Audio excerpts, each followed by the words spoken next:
cara hidup yang tidak sia-sia ini Allah menuliskannya dalam Al-Quran. Satu surat khusus diawali oleh Allah Subhanahu wa ta'ala dengan sumpah, menyatakan bahwa inilah keadaan kalian. Kata Allah Subhanahu wa ta'ala, wal 'asr, demi masa, demi masa, demi waktu. Waktu apa ya Allah? Nih kalian hidup di atas muka bumi ini kan menghadapi waktu nih kalian semuanya. Nah, terhadap waktu-waktu ini Allah Subhanahu wa ta'ala kasih tahu, innal insana lafi khusr. Semua manusia hidupnya sia-sia. Semua manusia hidupnya rugi. Semua manusia lelahnya nggak berarti. Semua manusia mereka jadi nggak punya nilai apa-apa, kata Allah. Kebanyakan hidup manusia nih nggak ada artinya, rugi, begitu ya, nggak bermakna, lelah mereka nggak ada artinya apa-apa. Allah kemudian kasih tahu, kecuali kalau kamu bisa nempuh ini, kata Allah, ini jalan bahagia kalian, jalan senang kalian, biar kalian nggak mudah lelah. Apa itu ya Allah? Illal ladzina amanu wa amilus shalihat wa tawasau bil haq wa tawasau bis sabr. 3 hal kalau kalian lakukan menjadikan kalian menjadi bermakna hidupnya, bahagia hidup kalian di dunia sebelum akhirat, hingga kalian mendapatkan seindah-indah kebahagiaan nanti di hari akhirat. Dan teman-teman sekalian, 3 hal ini kalau kau mengerjakannya, kalau kau memilikinya, maka akan membuatmu tidak mudah lelah, karena kamu menjadi lillah. Gimana itu 3 hal tersebut? Yang pertama, illalladzina amanu. Kedua, wa amilus shalihat. Ketiga, tawasau bil haqqi wa tawasau bis sabr. 3 hal tersebut. Teman-teman sekalian saya muliakan, yang pertama beriman. Beriman. Jangan pernah lupa sama Allah. Jangan pernah lupa sama Allah. Kalau Allah yang menjadi tempat tujuanmu, kalau Allah yang menjadi satu-satunya tujuanmu, kamu tidak akan mudah lelah, teman-teman sekalian. Dan saya mendapati orang-orang yang seperti itu nggak mudah lelah, karena mereka lillah, karena mereka imannya luar biasa pada Allah Subhanahu wa ta'ala. Saya punya guru namanya Babah Nur Habib Muhammad Al-Haddad. Ini orang yang saya lihat dalam hidupnya paling sedikit waktu tidurnya. Beliau itu, teman-teman sekalian, tidurnya dalam 1 hari 1 malam hanya sekitar 2 jaman aja. Saya banyak mendampingi beliau, terutama ketika beliau datang ke Indonesia berdakwah. Jadi saya cerita ini bukan sebagai dongeng atau katanya, saya melihatnya dengan mata kepala saya sendiri, teman-teman sekalian. Gitu. Beliau mengajar, beliau berdakwah. Kalau di negerinya, beliau menjamu tamunya. Tadi pagi ada yang sarapan di sini 200 orang. Dan itu beliau turun di dapur masak. Habis selesai masak semuanya buat 200 tamu. Kita sih mau undang 200-an tamu rencananya dari sebulan sebelumnya. Itu pun kagak pakai masak, order catering padahal. Dan kita habis itu istirahatnya seminggu. Masya Allah. Beliau, teman-teman sekalian, habis selesai masak rapi-rapi kemudian ngajar, ngisi majelis. Habis selesai itu beliau kemudian pulang, baca zikir, baca ini, nemuin tamu. Wah, Masya Allah, Masya Allah. Ngurusin anak. Anaknya berapa banyak? 10 orang. 10-10-nya. Beliau melahirkan dengan normal, beliau melahirkan, mendidik mereka dengan sebenar-benarnya pendidikan. Beliau susuin, beliau urusin semuanya. Ya Allah, ya Allah, Masya Allah. Nggak ada capek-capeknya gitu. Saya ngelihatnya, ya ampun, subhanallah nih orang. Saya membayangkan, tiap saya lihat beliau, teman-teman sekalian, saya membayangkan ini malaikat rokib nggak selesai-selesai nih nyatetin amal ibadahnya beliau gitu. Dari ini habis selesai ini lagi, habis selesai ini lagi, belum zikir belum, ya Masya Allah, Masya Allah. Sementara kita nih kira-kira antara rokib sama atid.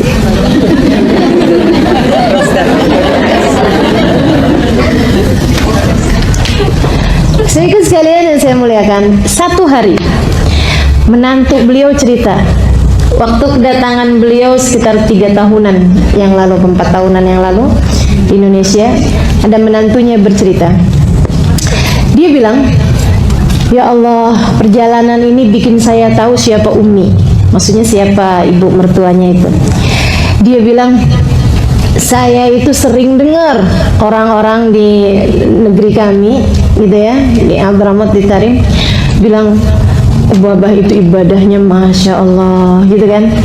Tapi dia bilang saya nggak lihat langsung. Yang sekarang karena perjalanan bersama-sama, makanya kita kalau mau kenal orang, berjalanlah bersama dengan orang tersebut, kamu kenal siapa dia gitu kan. Itu nggak Bu? Iya. Beliau bilang, si menantunya ini bilang, dia bilang ada satu hari, Babah hari itu lagi di Kalimantan. Dia bilang hari itu majelis-majelisnya sampai malam. Habis itu kemudian kami pun pulang. Dia bilang hari itu putri beliau ada bawa 2 orang putri waktu itu. Putrinya yang satu diundang majelis ke tempat yang lain, yang satunya lagi pulang ke Jakarta. Jadi yang menemani Hubabah Nur ini hanya menantunya ini. Jadilah kami pun kemudian satu kamar bersama-sama, dia bilang. Dan baru kali itu menantu ini ya, baru kali itu kami satu kamar bersama-sama. Menantu sama mertua kan jarang satu kamar ya Bu ya. Dia bilang saya kemudian satu kamar. Dia bilang saya pun udah jam-jam sekitar jam 10-an gitu. Dia bilang saya gosok gigi, siap-siap mau tidur. Habis selesai, kemudian Babah masuk kamar mandi, gosok gigi ini apa, saya pikir mau tidur juga. Beliau kemudian bilang sama saya, habis selesai keluar dari kamar mandi, saya rasanya kayak nggak enak gitu, udah baringan sebelum Babah baringan. Jadi saya tungguin, dia bilang gitu kan. Sambil saya kerjain witir 3 rakaat, habis itu kemudian saya tunggu beliau gitu. Terus beliau bilang kayak gini, Muna, namanya Muna. Dia bilang kalau kamu mau tidur, tidur nak. Saya masih mau ngerjain maksudnya yang biasa beliau kerjain gitu ya. Dia bilang saya pertamanya kayak sungkan gitu, tapi karena saya pikir saya juga ngantuk, capek banget hari itu habis majelis gitu ya. Dia bilang saya pun kemudian tidur. Ketika sebelum ketidur itu saya lihat beliau lagi sholat. Dia bilang saya bangun entah jam berapa, saya lihat Babah tuh belum ada juga di samping. Saya kemudian lihat gitu, beliau lagi baca Quran. Habis itu saya pun tidur lagi. Dia bilang saya kebangun, kayaknya udah jam-jam 2-an gitu. Dan saya lihat tempat tidur di samping ini masih rapi juga gitu. Saya pikir Umi mana sih, udah rada gelap, beliau udah gelapin gitu. Tapi ternyata beliau nggak ada, adanya lagi sujud. Saya nggak lagi baringan di sofa atau apa, tapi masih lagi mengerjakan sholat, masih dengan mukenanya juga lagi sujud. Dia bilang saya pun kemudian tidur lagi yang capek banget gitu ya. Habis itu saya dibangunin, yuk Muna kita sholat subuh nak. Dia bilang dan saya tahu persis karena tempat tidur kami masih rapi, tempat tidur beliau sisinya tuh masih rapi. Dia bilang pagi hari beliau kemudian baca zikir-zikirannya sampai terbit matahari. Habis itu kemudian beliau sholat duha ini apa, habis itu dijemput untuk majelis, dan beliau datang dengan penuh semangat. Habis mandi gitu, dia bilang saya dapetin beliau itu nggak ada rasa lelah, nggak ada rasa capek.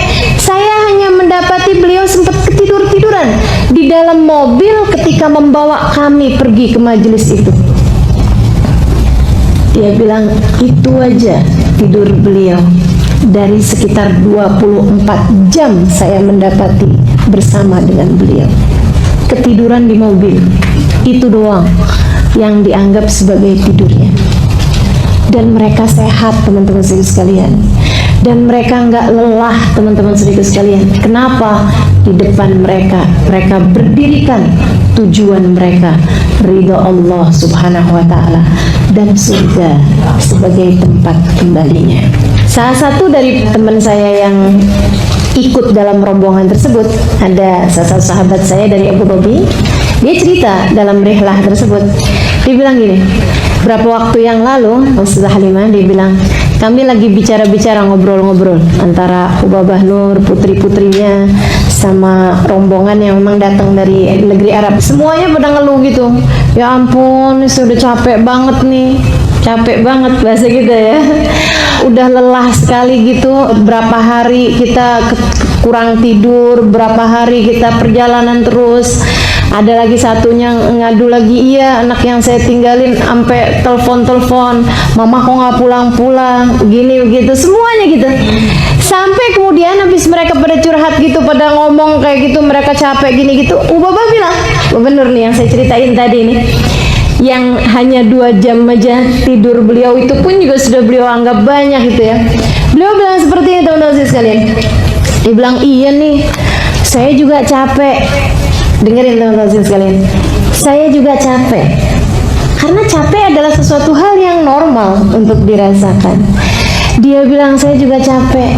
Terus si ini anaknya beliau yang paling kecil tadi telepon katanya gitu. Dia bilang mama nih nggak pulang-pulang, Umi nih nggak pulang-pulang. Kapan dong Umi pulang? Gitu. Dia bilang saya juga pengen pulang, maksudnya pengen cepet ketemu juga sama dia gitu. Saya kangen sama dia, kata Hubaba. Normal sekali teman-teman sekalian, sebagai manusia berasa rindu, sebagai manusia berasa lelah. Beliau bilang, tapi saya juga kalau di rumah, maksudnya di Tarim, dia bilang saya juga capek, dan semua orang juga tahu itu. Jamu tamu, sampai tamunya nggak habis-habis teman-teman sekalian. Punya pondok pesantren, mengajar di pondok pesantren tersebut, mengisi kajian-kajian di seluruh kota Tarim dan sekitarnya, dan bersama dengan itu ibadahnya, zikirnya, Qur'annya nggak pernah selesai-selesai. Anaknya 10, kebayang, suaminya ulama, kebayang kayak apa lelahnya gitu. Beliau bilang, tapi saya juga di mana-mana juga capek. Saya pulang ke rumah pun saya juga capek. Ya udah nggak apa-apa deh. Nih, ini poin nih. Nggak apa-apa deh, saya capek-capek di dunia. Ntar saya mau istirahat kalau udah masuk dalam kuburan. Saya akan istirahat kalau saya sudah masuk dalam kuburan. Kata teman saya yang cerita ini yang dari Abu Dhabi ini, dia bilang, saya sering dengar istilah lelah-lelahlah kamu di dunia, nanti biar di hari akhirat kamu istirahat. Saya sering dengar istilah itu. Tapi ketika itu diucapkan oleh seseorang yang kami tahu beliau telah menjadikan hidupnya untuk Allah subhanahu wa ta'ala, berlelah-lelah tanpa ada henti-hentinya, tanpa ada istirahatnya, tanpa ada pikniknya, tanpa ada kayak ya itulah gitu ya. Dia bilang itu menjadi sesuatu yang tampak real, itu menjadi sesuatu yang bukan kalimat ngawang-ngawang di angkasa, akan tetapi sesuatu yang memang benar-benar menjadi tujuan. Teman-teman saudaraku sekalian saya muliakan, kamu jika memiliki alladzina amanu illalladzina amanu, jika imanmu kepada Allah subhanahu wa ta'ala kuat, memberdirikan hari kematianmu di depan mata, menjadikan Allah sebagai sebagai satu-satunya tempat tujuan, teman-teman saudara sekalian, penatmu menjadi ringan kamu rasa. Lelahmu menjadi mudah untuk menyerah. Lelahnya yang nyerah, bukan kitanya yang nyerah sama lelah, tapi lelahnya yang nyerah. Wah, ini nggak bisa digangguin nih, nggak bisa digangguin sama lelah. Setannya nyerah, nih kayaknya nggak bisa digodain sama capek nih. Dia nggak mudah lelah, teman-teman sekalian, karena mereka menjadikan hidupnya lillah. Kamu tidak akan mudah lelah kalau kamu jadikan hidupmu lillah. Jadikan hidup untuk Allah SWT. Nyari ridhonya Allah. Teman-teman saudariku sekalian saya muliakan, kata Nabi Muhammad SAW, tidaklah seseorang merasa lebih rugi dibandingkan dari waktu-waktu yang terlewat di atas muka bumi ini tanpa mendekatkan dirinya kepada Allah. Artinya bahwa hal yang paling akan kita sesali nanti di hari akhirat adalah kalau kita tidak berlelah-lelah di atas muka bumi ini untuk menjadikan hidup kita buat Allah SWT. Tapi kalau kamu buat hidupmu di atas muka bumi ini, apapun yang kita punya buat Allah SWT, insya Allah kita nggak akan nyesel nantinya di hari akhirat. Jadi nggak apa-apa, teman-teman sekalian, berlelah-lelahlah biar kita nggak nyesel nanti di akhirat. Nggak apa-apa, harus ada capek-capeknya hidup di dunia, gitu ya, biar nanti di hari akhirat kita nggak dicapekkan dengan hisab, dengan azab, dengan neraka, dengan segala kegaduhan-kegaduhan di hari akhirat nanti. Teman-teman sekalian, yuk kita berbuat di dunia ini agar nanti di dalam kuburan kita sungguh-sungguh dapat beristirahat dengan tenang. Amin ya rabbal alamin. Saudara sekalian saya muliakan, illal ladzina amanu, kecuali orang-orang yang beriman. Nah, untuk urusan beriman nih, teman-teman sekalian, seenggaknya kamu mesti punya 3 poin. Apa aja itu? Yang pertama, kalau nggak kepengen lelah nih ya, hidup di dunia ini lelahnya jadi nggak terasa gitu. Urusan beriman ini kamu mesti punya 3 poin. Yang pertama, ingat sama tujuan. Ingat sama tujuan. Tujuan kita adalah mau dapat ridhonya Allah SWT. Teman-teman sekalian, orang loh mau dapat ridhonya suami itu aja penuh perjuangan, betul nggak? Orang mau dicintai sama siapa misalnya, sama pejabat misalnya gitu ya, mau dekat sama pejabat itu aja perlu perjuangan. Mau dekat sama orang hebat perlu perjuangan, bukan? Maka teman-teman sekalian, bagaimana pula dengan mau mendapatkan ridho Allah Subhanahu wa taala? Tak menurutmu tidak perlu perjuangan? Jika cinta manusia aja itu selalu dijadikan sama orang-orang sebagai hal yang membuat ringan sebuah pengorbanan, maka bagaimana pula dengan cinta Allah Subhanahu wa taala? Teman-teman pernah nonton film India nggak? Selalunya kalau di film-film India tuh cinta itu digambarkan dengan harus berkorban, kan begitu? Ya emang iya teman-teman sekalian. Bagaimana kamu berkorban untuk cintamu terhadap anakmu, ya kan? Bagaimana kamu berkorban untuk cintamu terhadap suamimu, untuk cintamu terhadap orang tuamu. Pasti yang namanya cinta pasti perlu pengorbanan. Itu Allah lagi mau ngajarin teman-teman sekalian. Kalau cinta manusia aja kamu untuk mendapatkannya perlu pengorbanan seperti itu, bagaimana pula dengan cinta kepada Allah Subhanahu wa taala? Kalau ngaku cinta, ya berbuatlah, berkorbanlah. Tancapkan cita-cita depan mata. Tancapkan tujuan depan mata. Apa tujuannya? Ridhonya Allah. Asli loh teman-teman sekalian. Kayak apapun kita bikin dari kelelahan-kelelahan, ibadah-ibadah, jungkir balik misalnya gitu ya, dalam ibadah pada Allah Subhanahu wa taala di atas muka bumi ini. Kalau nanti di saat ajal menjemput kita, kemudian Allah bisikkan di telinga kita, ya ayyatuhan nafsul mutmainnah irji'i ila rabbiki radiyatan mardiyah fadkhuli fi ibadi wadkhuli jannati. Wahai pemilik jiwa yang tenang, kembalilah kamu kepada Tuhanmu. Radiyah, kamu diridhoi.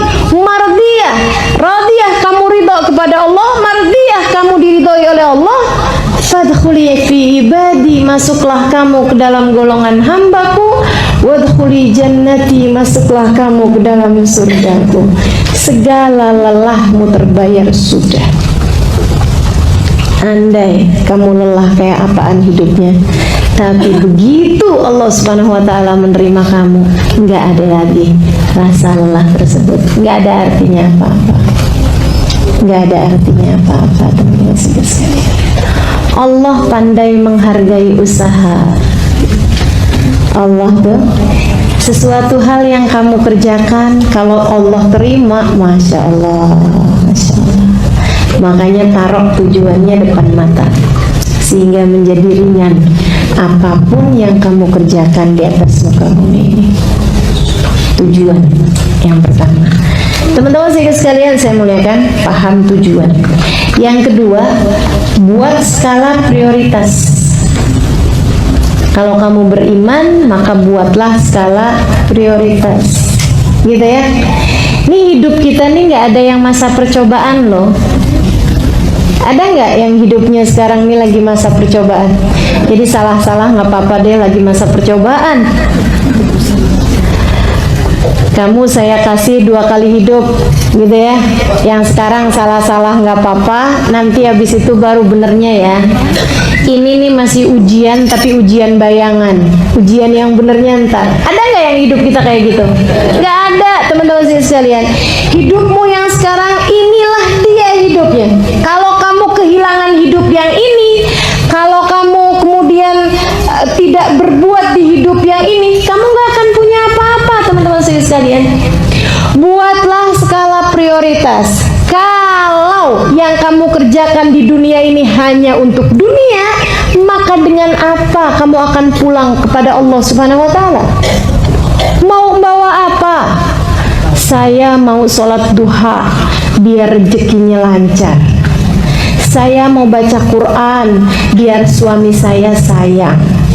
Saya mau tahajud biar anak dapat kerjaan yang bagus, biar anak bisa sekolah yang bagus, biar anak cepet dapat jodoh. Bisa gitu. Teman-teman sekalian yang saya muliakan, tujuanmu ngerjain berbagai macam hal enggak lillah. Tujuanmu menghadapi berbagai macam, menjalanin semuanya cuman karena pengen dunia, pengen dunia, pengen dunia, pengen dunia. Ntar di hari akhirat apa yang kamu mau bawa? Ya Allah, saya punya duha. Kata Allah, duha kamu kan cuman kepengen rezekinya aku tambahin. Sudah aku tambahin tuh waktu di dunia. Saya punya tahajud, ya Allah. Tahajud kamu kan biar waktu itu tanahnya cepet laku.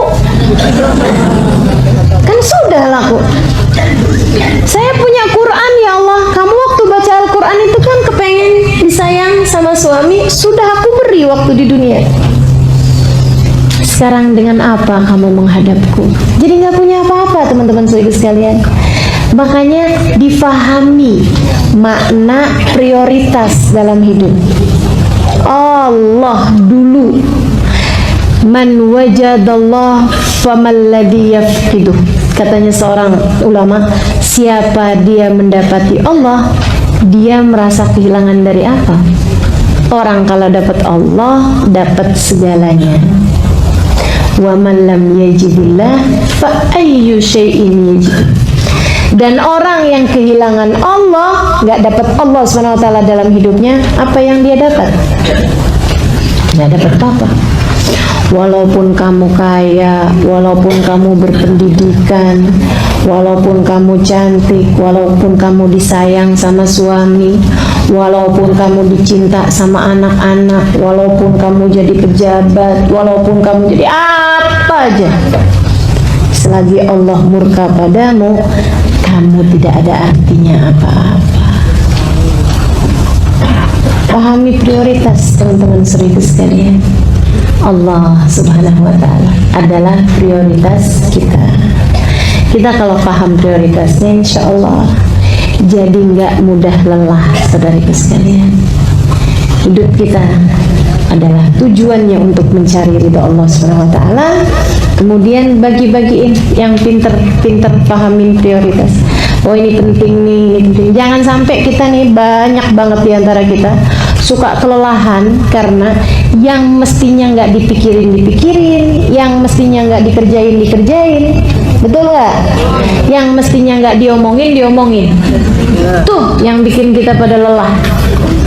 Yang mestinya nggak dikerjain. Waduh, dikerjain semua ya.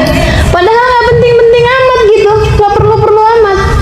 Contohnya nih, yang nggak mestinya dikerjain, nonton TV, apalagi gosip, apalagi tuh ya. Ya Allah, bahas urusan artis bercerai sampai segitunya.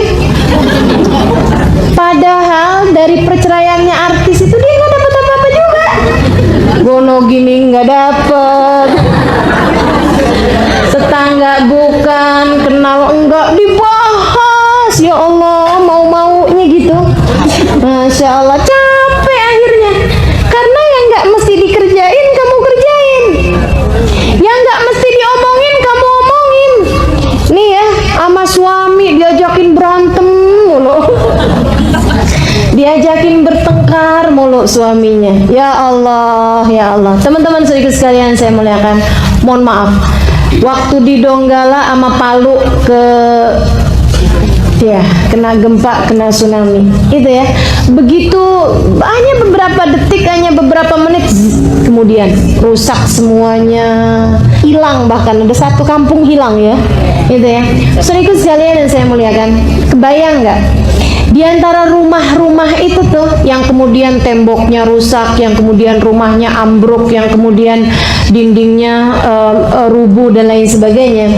Kira-kira kebayang ya, kira-kira ada nggak gitu waktu mikirin mau ngecat warna apa, suami sama istri pakai berantem dulu? Ada nggak kira-kira? Ada pasti, sama kita. Kita tuh mau nentuin warnanya dinding aja lo pakai berantem. Maka warna yang ini jangan dong, itu kan nggak pantas. Masa sih kamar kita warnanya pink? Itu suami kita. Kan jadi ceria gitu bang. Ya Allah, urusan warna aja berantem, mau milih apa aja bertengkar, mau ini aja bertengkar. Masya Allah, kita tahu bahwa ternyata itu nggak ada artinya apa-apa. Kalau Allah mau hancurin habis, dan kemudian kita datang di hari akhirat bawa apa, teman-teman saudariku sekalian? Maka pahami makna prioritas. Jangan segala-gala yang nggak perlu dikerjain. Jangan segala-gala yang nggak perlu diomongin. Jangan segala-gala yang nggak perlu dipikirin. Itu membuatmu jadi cepat lelah. Orang urusannya orang sekampung kamu pikirin semua. Lurah bukan. Ya capek bu. Masya Allah. Pahami makna prioritas. Yang harus kamu kerjakan, kamu kerjakan. Nggak ada yang mewakili, misalnya gitu ya. Kan nggak ada yang mewakili nih. Kayak mohon maaf, kayak kita kalau kebelet mau kamar mandi kan nggak bisa diwakilkan. Iya kan? Nah itu pekerjaan-pekerjaan yang nggak bisa diwakilkan harus kita kerjakan. Jadikan prioritas gitu. Teman-teman sekalian yang saya muliakan, ada dulu sepasang suami istri lagi jalan. Terus kemudian udah kawin lama nih, bangsa 10 tahun gitu ya kawin, lagi jalan-jalan. 10 tahun belum lama ya. Kalau pernikahannya betah 10 tahun belum lama. Tapi kalau pernikahannya nggak betah 10 tahun tuh dah, ya Allah luar biasa. Teman-teman sekalian, suatu ketika suami istri ini lagi jalan-jalan di taman, di sebuah malam ada bintang-bintang cakep gitu.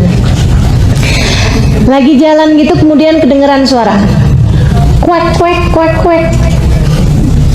Si istri bilang, wah ada ayam.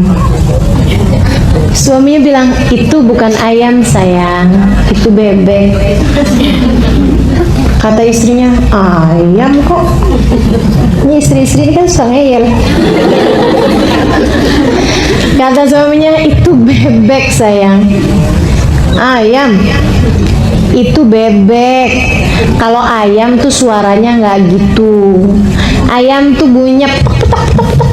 Atau kalau nggak kuruyuk gitu, itu baru ayam. Kalau yang kayak tadi tuh itu namanya bebek. Ayam. Kata istrinya, bebek, ayam, bebek. Habis itu udah diem, dua-duanya sama-sama diem. Nggak lama kemudian kedengeran lagi suaranya, kwek kwek kwek kwek kwek. Suaminya bilang, tuh kan bebek. Istrinya bilang, itu ayam. Itu tuh bebek. Istrinya bilang, itu tuh ayam. Bebek, ayam, bebek, B-E-B-E-K. Kata istrinya, ayam, A-Y-A-M. Belajar ngija ya. Dia bilang, itu bebek, ayam. Pegel si suami sama istrinya yang ngeyel ini, sampai dia kayaknya mau gampar gitu istrinya. Di saat dia mau gampar tuh istrinya nangis kemudian. Kan cewek gitu senjata ya. Suaminya ketika ngelihat istrinya nangis, dia mau gampar, dia ingat kenapa dia dulu menikahi perempuan ini.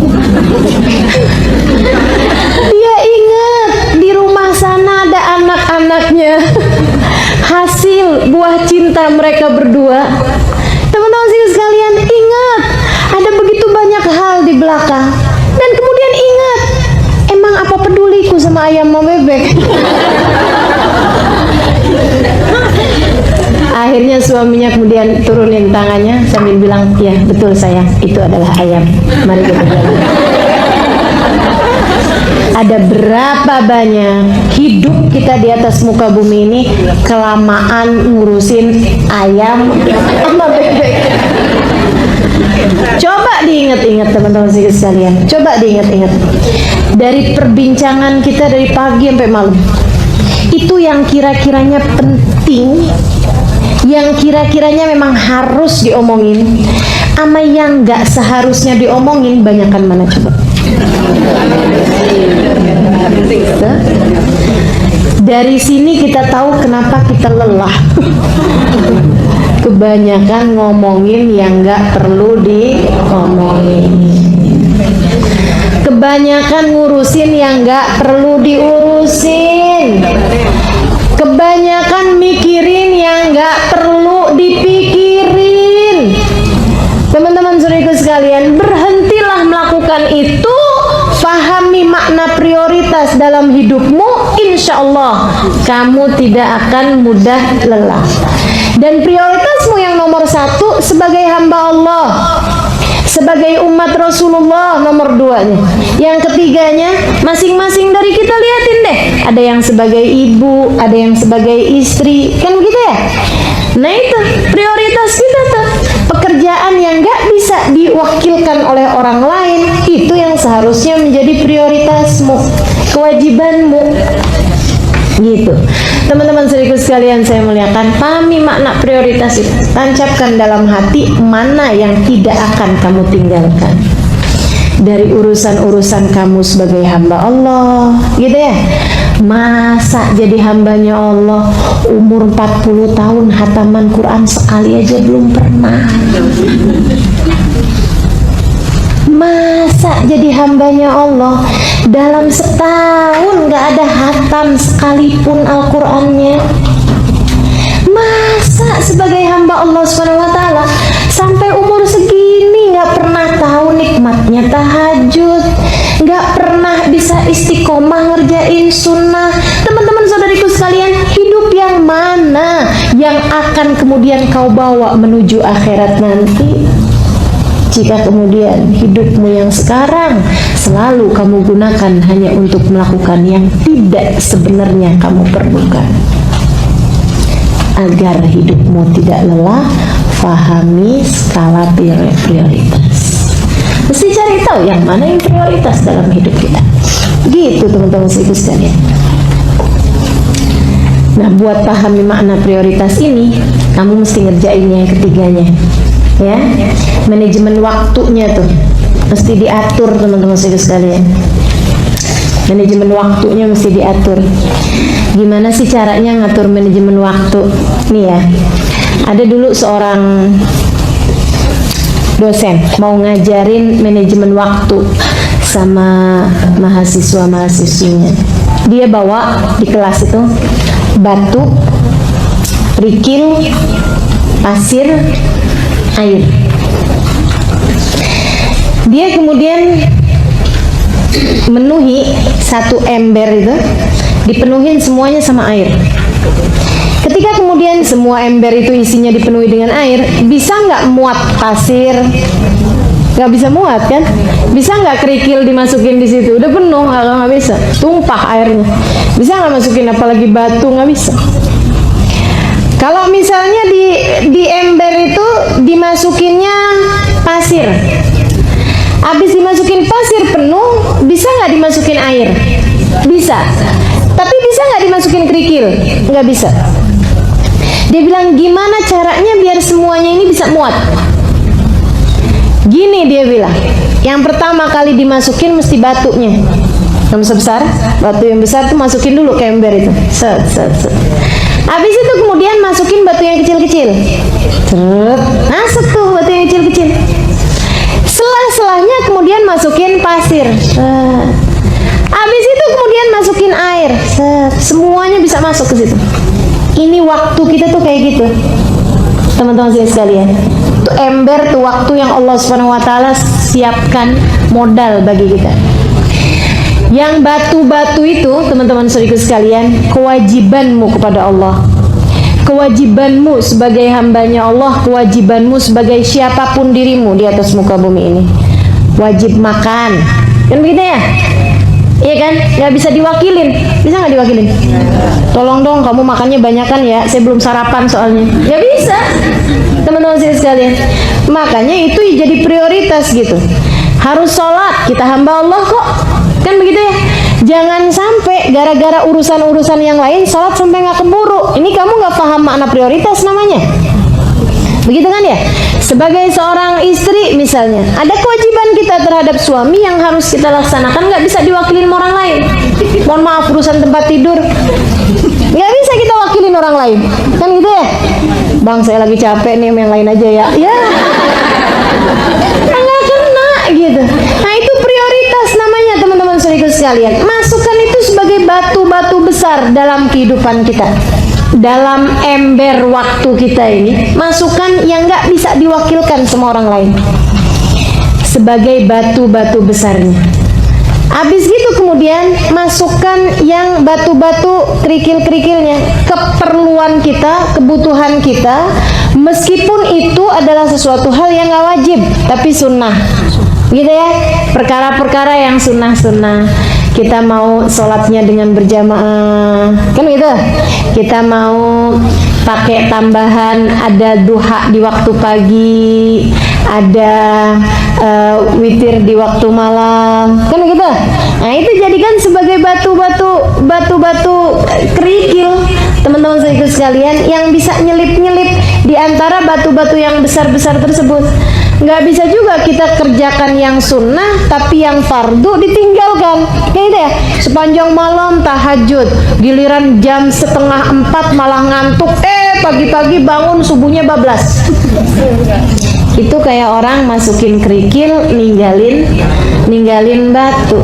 Jadi mesti yang ini juga mesti dikerjain gitu. Kemudian sesudah itu baru tuh yang namanya pasir tuh keperluan kita tapi yang nggak terlalu mendesak, teman-teman sekalian. Pasirnya masih bisa diwakilin sama orang lain, biarin dia nyelip-nyelip aja, gitu kan ya. Masak contohnya, kan masih bisa diwakilin orang lain. betul nggak? Kita masih bisa beli makanannya kalau nggak keburu gitu loh. Akan tapi kalau urusan-urusan yang memang harus dikerjakan nggak boleh gara-gara sibuk masak sampai kemudian nggak duha, itu kan sayang gitu ya. Masukin yang sunnah misalnya dalam sehari harus ada baca Qur'annya, dalam sehari harus ada sedekahnya, dalam sehari harus ada, itu kita bikin skala prioritas, yang mana yang kamu mau jadikan batu, yang mana yang kamu mau jadikan kerikil, dan yang mana yang kamu jadikan pasir. Teman-teman sedikit sekalian, kebutuhan belanja misalnya gitu kan ya. Nah itu tuh kebutuhan yang kamu anggap sebagai pasirnya, jangan sampai ngabisin semuanya. Baru kemudian yang air, hiburan kita, jadikan airnya aja teman-teman sedikit sekalian, dia bakalan nyelip kok gitu. Kayak misalnya arisan, kayak misalnya buka media sosial, iya kan ya? Bermedia sosial itu termasuk apaan tuh? Air, teman-teman sekalian, dia bakalan nyelip. Kamu di kendaraan, di mobil, iseng buka media sosial kan begitu. Kalau kemudian terus aja di situ, sampai segala yang sunnah nggak dikerjain, sampai segala rumah berantakannya kayak apaan, gitu kan ya? Suaminya ngeliatin, ya ampun, jam 10 pagi, jam 10 siang, mandi belum. Rumah berantakan, masak kagak, pegang HP aja. Wah, ada berita baru nih bang. Kenapa? Kirain berita penting apa, sampai nggak mandi gitu ya. Temen saya bang, si Imno bang, bercerai melaki. Wah Allah. Inna lillahi wa inna ilaihi raji'un. Pahami. Jadi kita tahu mana yang prioritas, mana yang bukan. Gitu teman-teman sekalian. Biar nggak banyak salah-salahnya nih kita ngerjain hidup. Dan yang terakhir dari keimanan ini ya, mesti kita harus bahas amal sama tawassul bil haq, tawassul bis sabr. Yang terakhir nih, ini saya sering ditanya, Ustazah itu, ada seorang teman saya bilang gini, Ustazah tuh ngajar di majelis kami 13 tahun. Dia bilang dari 13 tahun itu Ustazah nggak pernah sekalipun bolos karena sakit. Teman saya bilang, saya baru kemudian ngeh gitu, iya juga ya, gitu. Alhamdulillah. Cuman kalau ditanyain, emang Ustazah nggak pernah sakit? Ini teman-teman saudaraku sekalian, nih ya, agar kita bisa ngerti caranya jalanin hidup. Yang ketiga nih, bagian dari keimananmu kepada Allah Subhanahu wa Ta'ala, bagian dari caramu mengatur cara berpikir nih, Allah kamu jadikan sebagai tujuan. Yang nomor satu tadi kan ya. Kemudian yang kedua, pahami makna prioritas, maksudnya yang mana yang mesti kita duluin, yang mana yang boleh kita jadikan selingan dan sebagainya. Yang ketiga, teman-teman saudaraku sekalian, jangan biarkan rasamu mengalahkan fakta. Jangan biarkan rasa mengalahkan fakta. Apa tuh? Nih, coba ya. Ada banyak istri-istri yang kemudian udah nggak sanggup lagi ngadepin suaminya. Dia lupa fakta bahwa suaminya adalah suaminya hanya karena rasa cemburu misalnya. Itu dia dikalahkan, rasanya mengalahkan fakta. Saya, ketika faktanya saya harus mengajar, saya udah janji mau datang ke Jogja, gitu kan ya? Itu adalah fakta. Faktanya adalah bahwa di jadwal saya tertulis Jogja. Saya akan berusaha untuk rasa apapun jangan mengalahkan terhadap fakta ini. Maka saya sampaikan kepada kawan yang bertanya itu, saya bilang saya bukan berarti nggak pernah sakit, akan tapi saya tidak biarkan rasa sakit mengalahkan kewajiban saya untuk mengajar. Jadi nggak masalah bagi saya mengajar dalam keadaan sakit. Nggak mengapa bagi saya mengajar dalam keadaan sumpek. Nggak mengapa bagi saya mengajar dalam keadaan kesel. Nggak apa-apa, asal jangan kelihatan itu bagi yang mendengarkan. Kan begitu? Saya tidak mau rasa tersebut mengalahkan fakta, teman-teman saudaraku sekalian. Berapa banyak di antara kita ini yang jadi kecapean sendiri karena urusan rasa. Karena saudariku sekalian yang saya muliakan, yang kebanyakan kelelahan lah, sakit lah, apa segala macam, itu bukan karena kelelahan badan loh, tapi kelelahan perasaan, kelelahan pikiran. Oh, ibu-ibu nih coba perhatiin, kalau lagi suasana hati dilanda cemburu sama suami, coba ibu ingat-ingat bisanya ngapain? Nah itu, masak nggak bisa, bersih-bersih nggak bisa, tidur yang jadi istirahat aja nggak bisa, makan nggak enak, katanya gitu ya, atau malah makan mulu. Masya Allah, bu, betapa mudahnya perasaanmu mengalahkan rasamu. Jangan biarin, biar kamu tidak mudah lelah, teman-teman saudara sekalian. Kamu lagi berasa capek, anak datang, mah, liatin deh mah hasil kerjaan saya. Nah itu, teman-teman saudara sekalian, rasamu jangan mengalahkan fakta bahwa anak datang minta perhatian. Kan begitu ya? Tanggalkan rasamu, dahulukan fakta tersebut. Oh iya, coba sini mama lihat. Wah, bagus nak gambarnya. Gitu teman-teman sekalian. Gak apa-apa gitu. Saya sering kok ngajar dalam keadaan sakit. Saya sering kok ngajar dalam keadaan sakit kepala. Saya sering berbicara dalam keadaan hati saya sebenarnya lagi nggak enak, malah justru itu ngobatin. Selesai ngajar, selesai ini jadi lebih ngerti malahan, jadi lebih bisa ngontrol emosi malahan. Masya Allah. Jadi jangan biarkan fakta yang ada mengalahkan perasaan. Ingat-ingat itu teman-teman saudaraku sekalian. Lagi kesel sama suami, jangan mengalahkan fakta bahwa dia adalah suamimu. Halo?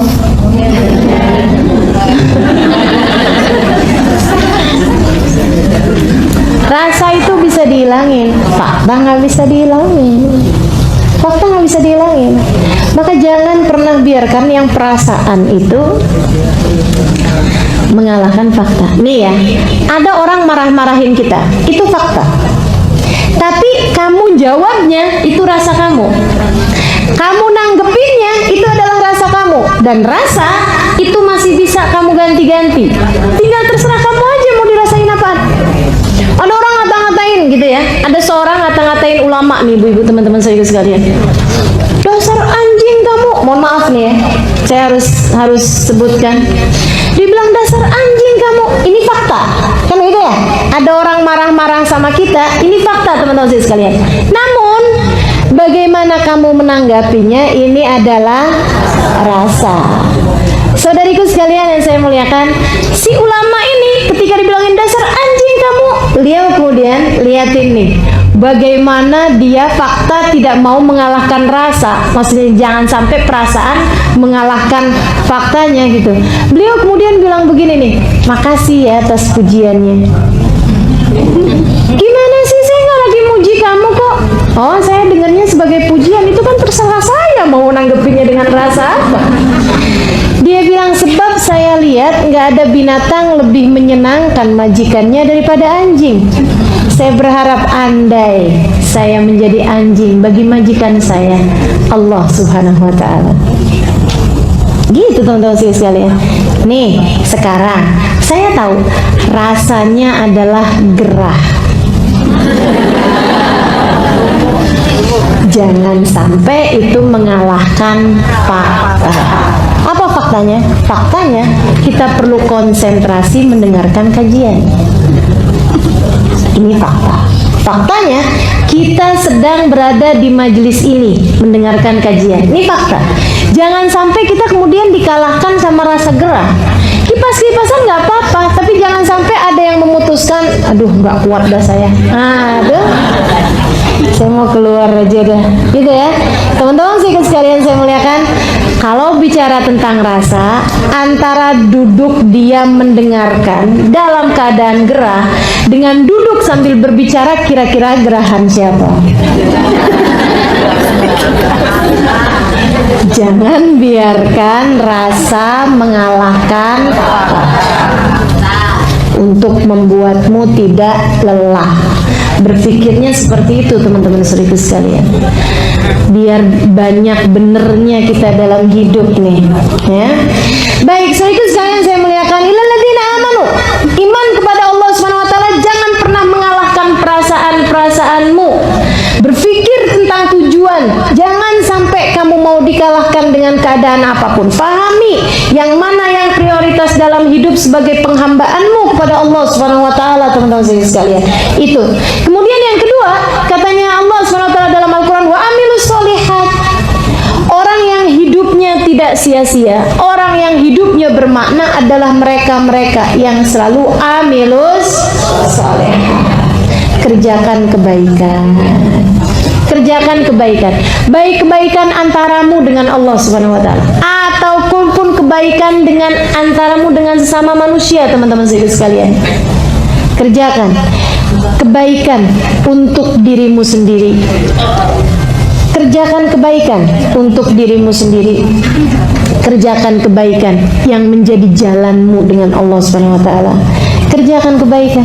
Hidup ini pokoknya amilus sholihat tuh jangan pernah jauh-jauh. Sebab beriman doang tanpa amilus sholihat nggak ada artinya apa-apa, teman-teman sekalian. Selalu aja kalau kita liatin, pasti tuh antara iman sama amal baik tuh pasti nyambung. Selalu aja gitu. Lalladzina amanu wa amilus sholihat. Lalladzina amanu wa amilus sholihat.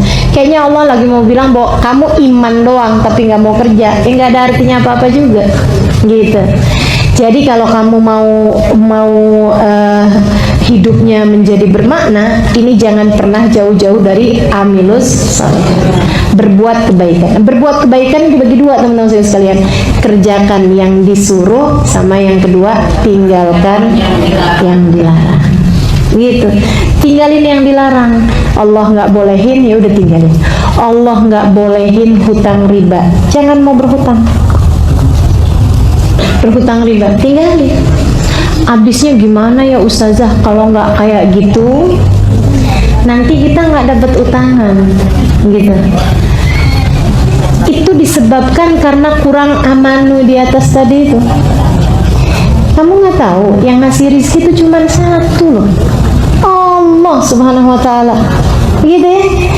Jangan sampai itu tuh yang kamu pikir, kalau saya nggak berhutang, saya nggak akan bisa makan, saya nggak akan bisa bayar cicilan, saya nggak akan bisa ini. Itu perasaan loh, bukan fakta. Kan begitu ya? Bukan fakta, teman-teman saudaraku sekalian. Ada jalan-jalan lain yang banyak ketika kita kemudian ada kesulitan-kesulitan. Jangan jadikan larangan Allah sebagai satu-satunya jalan. Saya sakit tipes, gitu kan ya, kemudian berobat sama dokter dikasih obat cacing. Teman-teman sekalian, orang tipes banyak obatnya cacing loh. Bukan obat cacing bukan, maksudnya obat sakit cacing bukan, akan tetapi cacing ditumbuk dibikin obat gitu. Itu obatnya sakit tipes, terkenal itu ya. Bahkan sirup-sirup itu juga terdiri dari cacing juga untuk sakit tipes itu.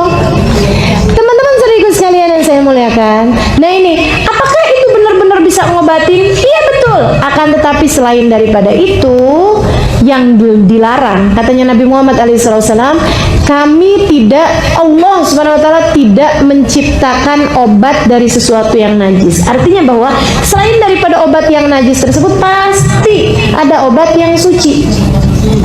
Jadi kamu jangan berobat dengan sesuatu hal yang najis. Soalnya kalau nggak berobat sama ini kita nggak sembuh-sembuh. Siapa bilang? Yang ngasih sembuh cuman satu, namanya Allah. Jangan pernah menjadikan sesuatu yang haram sebagai pilihan dalam hidup. Jangan pernah jadikan sesuatu yang haram sebagai pilihan dalam hidup. Saya kerja nih, tapi di perusahaan nggak bolehin saya pakai jilbab. Gimana nih? Ya udah, habisnya mau gimana lagi? Ya udah deh, terpaksa. Nggak ada ceritanya, teman-teman sekalian. Nggak ada ceritanya. Jadi gimana dong kalau kayak begitu? Ya itu tadi, jangan pernah jadikan sesuatu yang haram sebagai pilihan. Yang ngasih rezeki Allah Subhanahu wa taala. Yang ngasih sembuh Allah Subhanahu wa taala. Satu hari saya kena tipes. Nih ya, satu hari saya sakit tipes. Dan itu benar-benar karena memang waktu itu, subhanallah juga, waktu itu saya nggak ada majelis, tapi ada bepergian untuk satu acara yang saya tidak mengisi. Jadi nggak wajib datang sebenarnya. Ya, acara itu akan dilaksanakan ada atau tidak ada saya gitu ya. Mau menghadiri satu acara gitu kan. Tapi nggak berbicara karena memang acaranya acara laki-laki besar begitu kan ya. Saya cuma datang untuk ikut hadir aja. Saudara sekalian, saya kemudian sakit tipes. Saya bilang sama dokter yang salah satu dari jamaah saya juga. Saya bilang, "Bu dokter, saya jangan dikasih obat cacing ya." Kata dokternya, "Iya Ustazah, tapi biasanya rada lamaan nih Ustazah kalau nggak pakai cacing itu." Saya bilang, nggak apa-apa Bu dokter, saya nggak jadi soal berapa lama saya sakit, tapi yang pasti saya nggak mau berobat dengan yang najis. Baik Ustazah. Dikasihlah sama dia pil-pil yang memang nggak mengandung cacing. Saya tanya sama dokter itu, "Dok, ini sakit tipes biasanya berapa lama?" "Paling cepat 5 hari Ustazah." Paling cepat 5 hari. Tapi karena Ustazah nggak pakai cacing ya, saya nggak tahu berapa lama bisa sembuhnya. Saya bilang, "Saya rasa 3 hari." "Kenapa gitu Ustazah?" Saya bilang, "Karena waktu yang saya nggak ngajar 3 hari.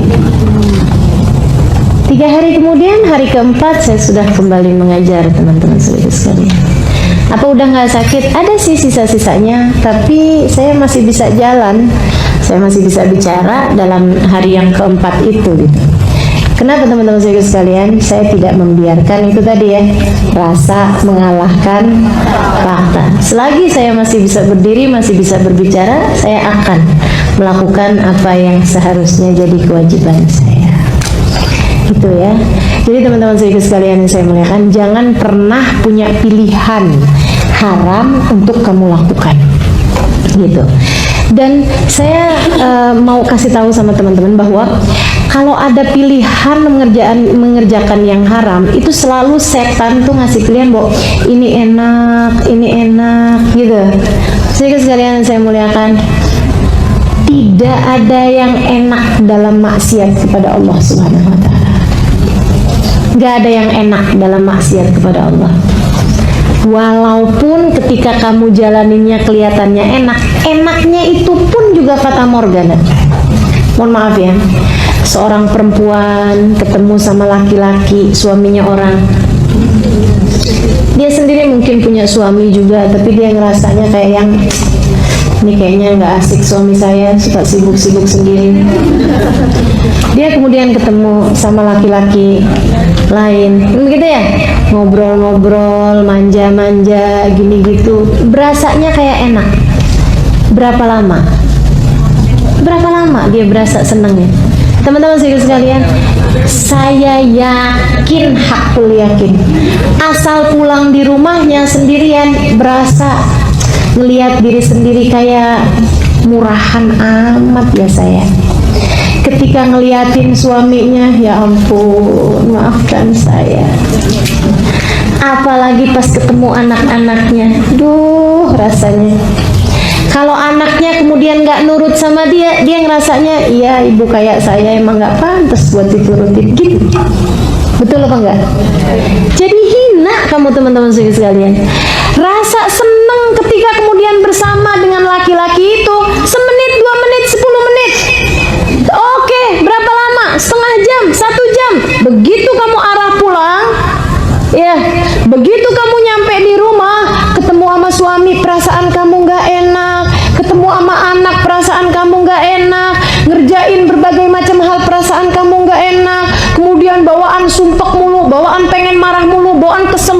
ya Allah, berapa lama?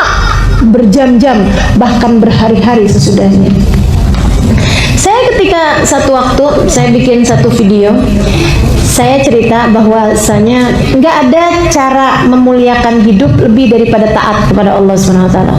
Orang ketika lagi berbuat maksiat di diskotik misalnya, dia mabuk-mabukan, dia bercanda-bercanda sama temen-temennya, dia jejingkrakan, berasa kayak seneng gitu kan. Terus dia pulang, begitu nyampe di rumahnya, dia kemudian berasa sumpek, berasa sedih, berasa nggak enak, hidupnya hampa, berasa waduh tersiksa luar biasa. Dia pikir karena dia udah kepengen kangen lagi sama teman-temannya. Bukan teman-teman saya sekalian, akan tetapi disebabkan karena hatimu rindu kepada Allah Subhanahu Wa Taala, karena rohmu kepengen sama Allah Subhanahu Wa Taala. Itu saya ketika bikin video itu kemudian saya sebarkan, gitu ya. Kamu harus tahu bahwa tidak ada cara buat membuat hatimu senang, hidupmu bahagia, tidak berasa lelah, tidak depresi, tidak sumpah, kecuali dengan mengerjakan taat kepada Allah Subhanahu Wa Taala. Ada seorang kawan, dia bilang, Ustazah kok tahu banget sih Ustazah? Emang Ustazah pernah ngalamin? Saya bilang, ngalamin apa? Di diskotik gitu, mabok-mabokan? Enggak lah, saya bilang. Aku Ustazah tahu persis gitu rasanya. Dia bilang, saya Ustazah ngalamin masa-masa itu. Dia bilang saya lagi bandel gitu kan. Dia bilang saya pergi ke diskotik, saya mabuk-mabukan, saya bercanda-bercanda sama teman-teman saya, jejingkrakan gini gitu segala macam. Dia bilang sampai pulang. Nanti begitu nyampe di rumah, glosor saya Ustazah di lantai rumah saya, di kamar saya. Dia bilang saya menangis, saya ngerasa ya Allah kok sedih banget hidup saya. Saya ngerasa jadi orang paling malang di dunia. Gitu aja terus. Dia bilang, saya pikir wah ini kurang banyak maboknya, besoknya mabok lagi. Gitu.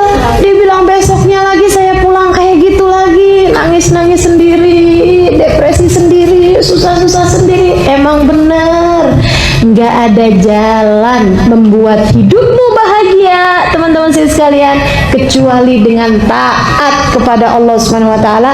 Wa amilus sholihat, kerjakan yang bagus-bagus. Tahajud, sebut-sebut nama Allah, wah luar biasa. Itu bahkan kamu nangis pun nangisnya enak, betul nggak? Nangis pun nangisnya enak juga teman-teman saya sekalian. Kamu berdoa manggil nama Allah, ya Allah, lihatin saya apa ya Allah, lihatin saya Allah, nih hambamu yang satu ini nggak ngerti caranya jalanin hidup kalau engkau tidak mengajarkannya padaku.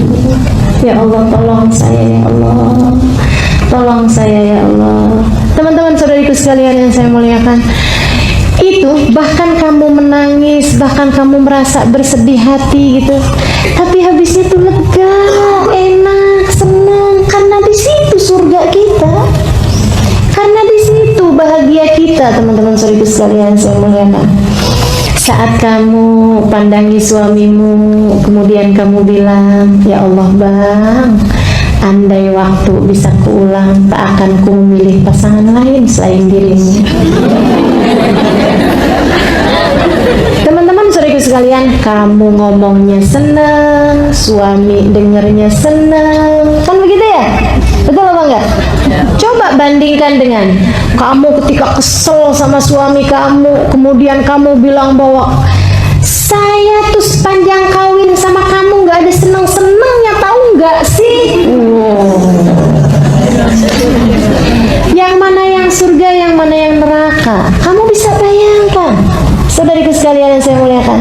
Jangan sampai setan atau orang-orang di luaran sana itu memberikan kepadamu surga yang padahal sejatinya neraka, atau sebaliknya mereka tuh bilang bahwa itu neraka padahal sebenarnya surga. Teman-teman saudariku sekalian, jangan sampai mengelabuimu itu. Makanya yang punya suami, suaminya sayangin beneran, jangan sayang suami orang. Sayangi suamimu, nikmati suamimu, gitu ya. Udah diterima tuh. Yang nggak punya suami gratis, nggak harus ada yang diizinin, kan gitu? Benar apa enggak? Surga apa bukan? Surga, teman-teman saya sekalian. Jadi nyari surgamu masing-masing. Yang memang beneran surga, nah itu dia tuh. Amilus sholihat, gitu. Jangan pernah jadikan perkara yang haram sebagai pilihan. Jangan pernah pilih yang haram sebagai pilihan. Baik, teman-teman sekalian saya muliakan, yang terakhir. Oh ya, sebelum saya ke yang watawasau bil haq tawasau bis sabr ini ya. Teman-teman sekalian, amilus sholihat. Beneran, orang yang menjadikan hidupnya buat Allah dan dia mengerjakan kebaikan-kebaikan, itu udah kayak di surga sebelum surga loh. Saya Ramadan yang lalu melaksanakan ibadah umroh. Di antara orang yang saya berkunjung ke salah satu dari guru saya, semoga beliau menerima saya sebagai muridnya, Habib Zain bin Smith di kota Madinah. Beliau adalah ulama terkemuka, teman-teman sekalian, ilmunya kayak lautan gitu ya, tinggalnya di kota Madinah. Saya bincang-bincang sama putri beliau, namanya Hubabah Robiah. Saya tanya, gimana kabarnya Habib Zain? Dia bilang, Habib Zain, Halimah, Habib Zain, dia ada dalam surganya sendiri. Beliau kemudian cerita, saya tuh Halimah, kalau lagi sama Abah, sama Walid, dia bilang, kalau saya lagi sama Abah nih di rumah sini, jadi beliau punya rumah sendiri, udah punya anak, bahkan udah punya cucu, anaknya Habib Zain ini ya. Rumahnya beberapa rumah aja dari situ, jalan kaki dia dari rumahnya ke rumah Abah. Dia bilang, saya kalau lagi di rumah Abah rasanya kayak lagi di surga. Abah baca Quran, kita baca Quran bareng, kita baca sholawatan bareng, baca zikir bareng, sholat berjamaah. Abah ngupas tafsirnya Quran, Abah bicara tentang hukumnya apa, gitu kan ya.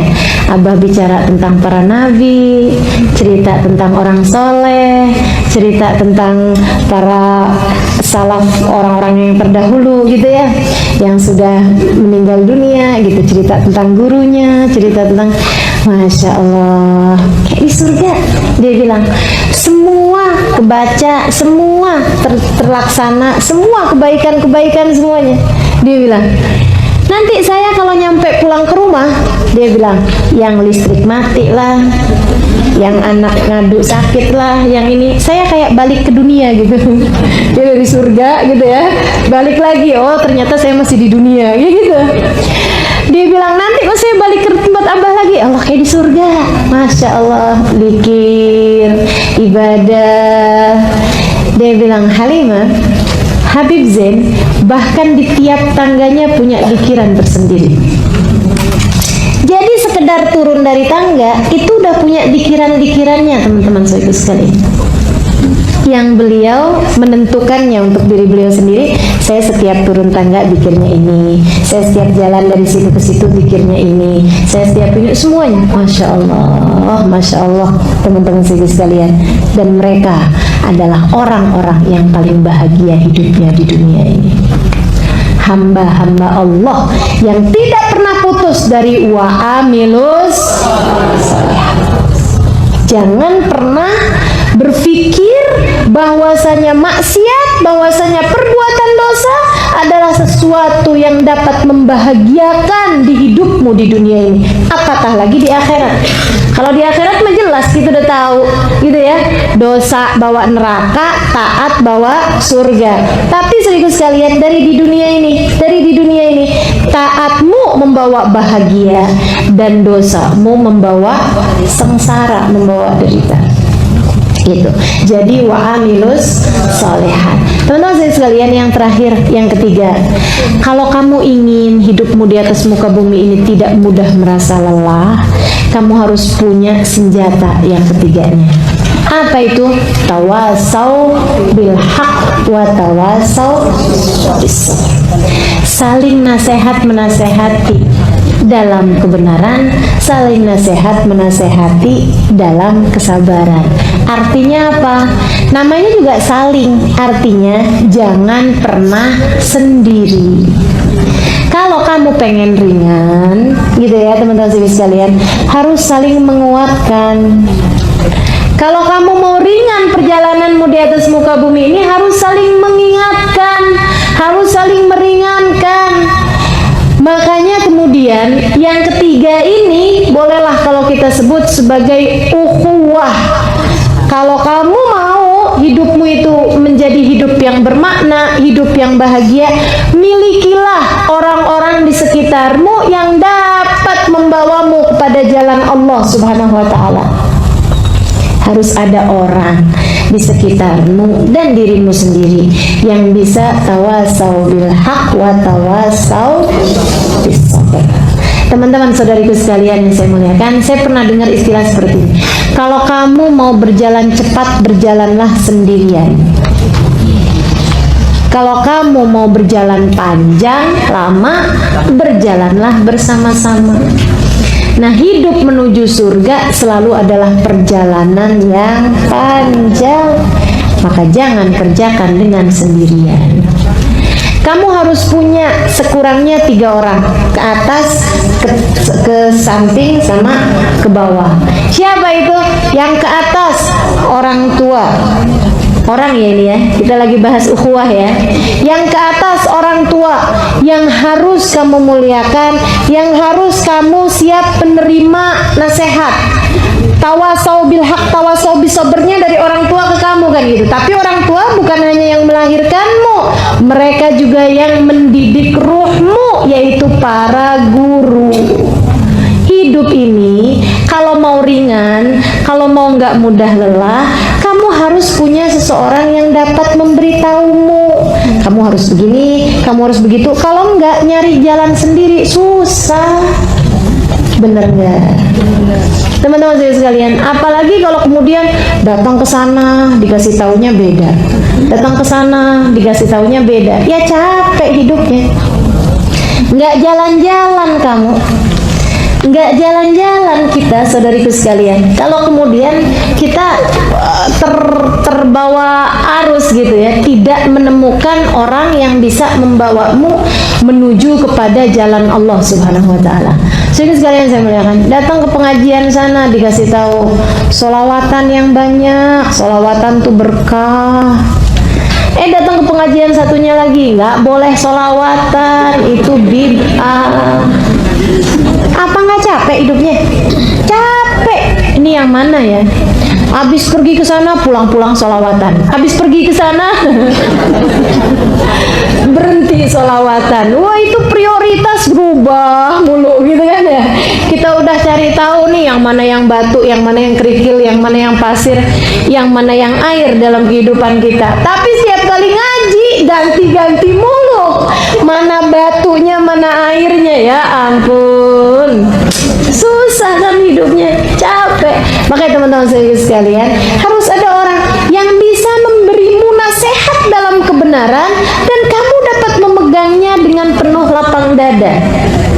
Kalau kamu nggak punya, minta. Nih masalahnya teman-teman sekalian, kita nih suka rada merasa jauh dari Allah Subhanahu wa ta'ala, nggak suka minta. Kalau urusan dunia aja kita mintanya serius bener. Tapi urusan-urusan yang seperti ini jarang ada yang minta di antara kita. Siapa di antara kita yang dari sejak kecilnya minta, ya Allah karuniakan kepada saya seorang guru yang dapat membimbing langkah kehidupan saya menujumu. Siapa? Ada nggak di antara kita yang berdoa seperti itu? Yang sekarang-sekarang aja udah jarang ya, apalagi dari masa kecil gitu. Minta teman-teman sedikit sekalian, nggak apa-apa rada telat-telat, tapi minta sama Allah SWT. Ya Allah kasih saya, Allah kasih saya seorang yang dapat membimbing saya sehingga saya bisa mengikuti jalannya ya Allah, sehingga saya nggak kebingungan lagi mau ngapa-ngapain ya Allah. Harus tuh dalam hidup, sebab kalau nggak lelah kita teman-teman sedikit sekalian. Kamu nggak tahu jalannya mau lilahnya itu loh, mau menuju Allahnya, kalau kamu kemudian tidak ada seseorang yang bisa membawamu untuk menjadi orang yang diingatkan dalam hak, diingatkan dalam kesabaran. Gitu saya sekalian saya muliakan. Minta, doa sama Allah Subhanahu wa ta'ala.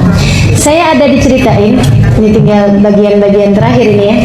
saya ada diceritain sama istrinya Habib Zain bin Smith, namanya Hubabah Maryam, almarhumah. Sekarang beliau sudah wafat. Saya sangat dekat sama beliau karena kalau beliau ke Indonesia ya saya yang jadi penterjemahnya. Nah, itu beliau satu hari cerita, dia bilang, saya satu hari dapat pengalaman luar biasa. Ada seorang perempuan muda, dia bilang umur di bawah kamu gini, dia bilang dia datang ke rumah saya, bertamu di rumah kami. Dia bilang, saya ketika menemui dia lagi ngeliatin fotonya Habib Zain yang tadi saya ceritain, yang setiap tangganya aja punya zikir, itu ya. Itu beliau, perempuan ini lagi ngeliatin fotonya Habib Zain, diliatin gitu, pandangin. Habib Zain sudah sangat tua ya, usianya mendekati 80-an tahun. Terus dia bilang, saya ketika masuk ke ruangan itu, Assalamualaikum. Terus dia bilang, Waalaikumsalam warahmatullah. Terus dia salam.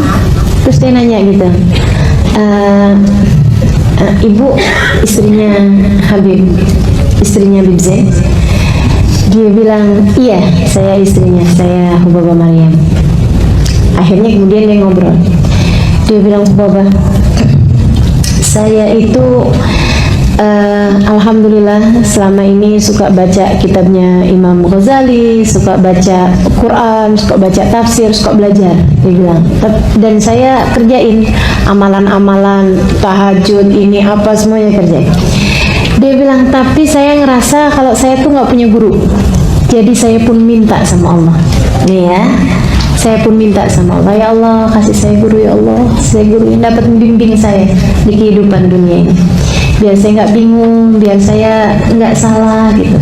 Kasih saya guru. Dia bilang, tadi malam saya tuh tidur, kemudian saya bermimpi saya dibangunin oleh seseorang, tapi nggak pakai nyentuh. Di mimpinya itu cuman bilang gumi.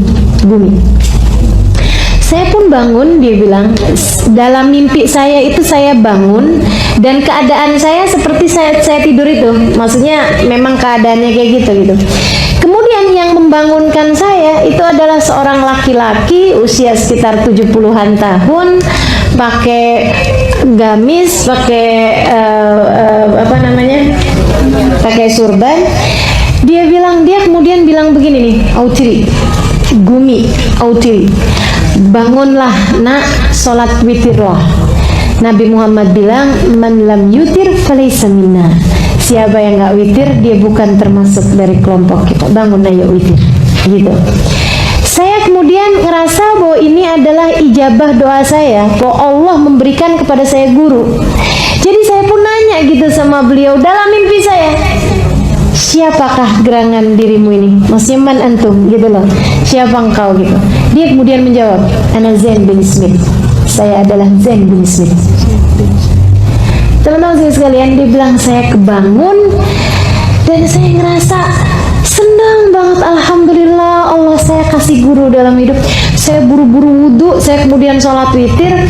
Dia bilang abis itu kemudian pagi-pagi saya googling, baru-baru aja ya berapa tahun yang lalu, saya googling itu Zain bin Smith siapa sih gitu.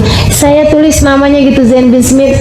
Saya mau tahu gitu itu orang abad kapan, ulama kapan. Ternyata ketika saya lihat, taulah saya bahwa beliau adalah masih hidup, dan taulah saya bahwa beliau tinggalnya di Madinah. Saya cari tahu alamatnya Hubabah. Pagi ini saya datang ke rumah ini untuk datang kepada Hubabah dan untuk datang kepada Habib Zain. Terimalah kami sebagai muridmu. Jadi teman-teman sekalian, mintalah kepada Allah guru yang membimbing dalam kehidupanmu itu, biar kamu nggak bingung-bingung, biar kamu nggak lelah. Saudariku sekalian saya muliakan, dan Allah belum tentu kemudian memberikan kepadamu guru di dunia, maksudnya guru yang masih hidup. Bisa jadi juga kalau dijabah sama Allah SWT, Allah langsung membimbingmu, bisa. Tapi tidak kemudian menjadikan, nih ya, bahayanya orang kalau nggak punya guru. Jangankan orang yang nggak punya guru, orang yang belajar dari kitab tanpa guru, mangkana syekhuhu kitabuh, karena iblis yakunu syekhuh. Siapa yang belajar hanya dari buku, nggak ada gurunya, nggak ada pemandunya, maka setan yang akan datang sebagai gurunya. Baca Quran, dipaham-pahamin sendiri, pakai dari terjemahan pula. Teman-teman sekalian, yang ada salah-salah kita.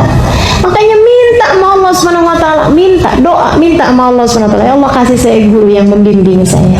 Itu kalaupun nggak dikasih orang yang masih hidup, Allah akan karuniakan kepadamu guru-guru yang sudah meninggal dunia mungkin, yang akan terus membimbingmu, atau yang pastinya seperti dituliskan oleh Syekh Abu Bakar Syato dalam kitabnya Anatul Talibin, man akthar minas salati ala nabi sara nabi sallallahu alaihi wasallam syekhu. Siapa yang banyak selawatannya kepada Nabi dan dia doa minta sama Allah, ya Allah karuniakan kepada saya seorang guru, ada banyak di antara mereka yang Nabi Muhammad kemudian menjadi guru dalam hidupnya. Jadi kamu akan selalu terbimbing, teman-teman sekalian, nggak akan pernah salah memilih-milihnya. Begitu kan ya? Jadi kayak dipandu gitu, kayak ditunjukin gitu, nggak kayak kedengeran. Jangan berpikir ini sesuatu yang mistik ya. Jangan berpikir kemudian akan ada orang yang kemudian nuntun kamu, pegangin kamu, itu enggak gitu. Tapi terbimbing dalam hidup. Paham maksud saya? Paham maksud saya?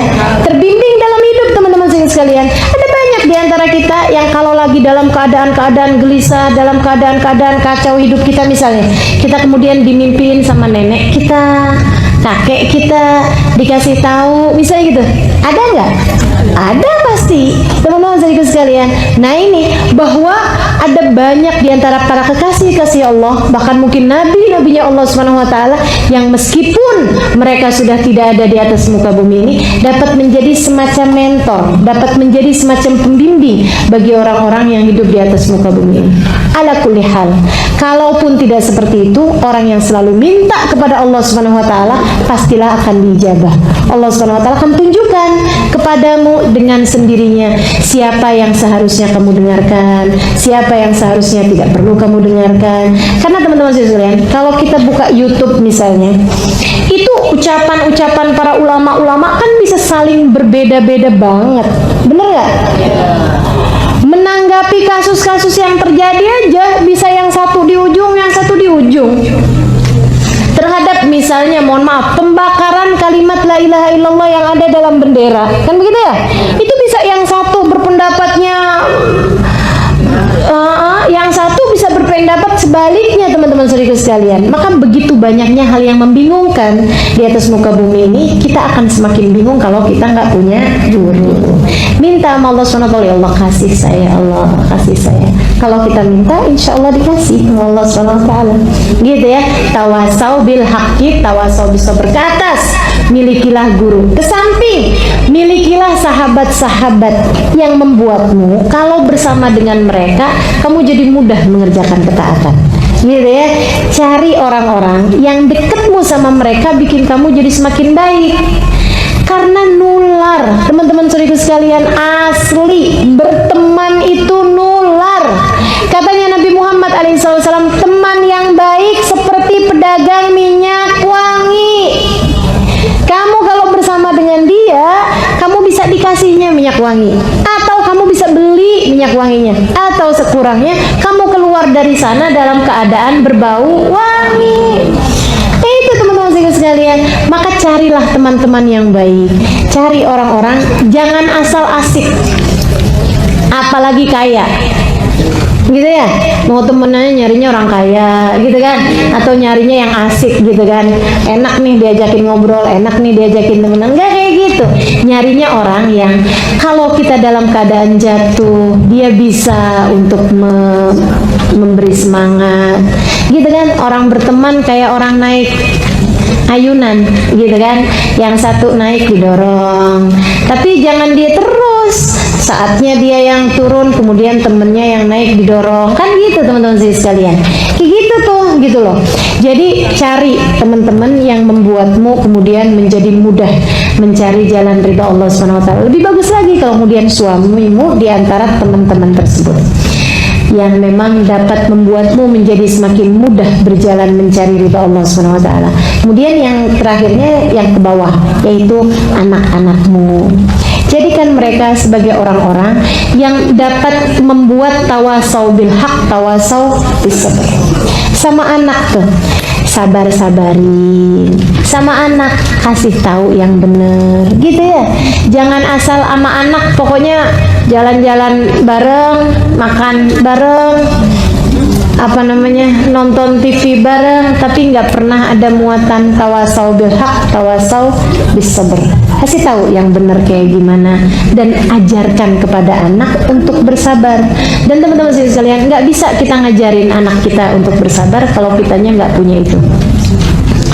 Kalau kitanya kemudian begitu dengar ada orang ngomong gak enak, marahnya kayak apaan gitu ya, anak akan belajar itu gitu. Dia pun akhirnya jadi kayak begitu juga, tersinggungan kan gitu kan. Nah itu ya, mudah baper gitu ya, karena memang lihat emaknya kayak begitu gitu. Nah ya dah, insyaallah mudah-mudahan nih tawasau bil haq, tawasau bis sabr, saling ya, nyari ke atas yaitu guru, nyari ke samping yaitu kawan, nyari ke bawah murid atau anak untuk bisa kita bersama-sama menuju jalan Allah Subhanahu wa taala. Rabbana zalamna anfusana wa illam taghfir lana wa tarhamna lanakunanna minal khasirin. Rabbana atina fid dunya hasanah fil akhirati hasanah wa qina adzabannar. Subhanakallahumma wa tahiyyatuhum fiha salam. Akhiru da'wana anil hamdulillahi rabbil alamin.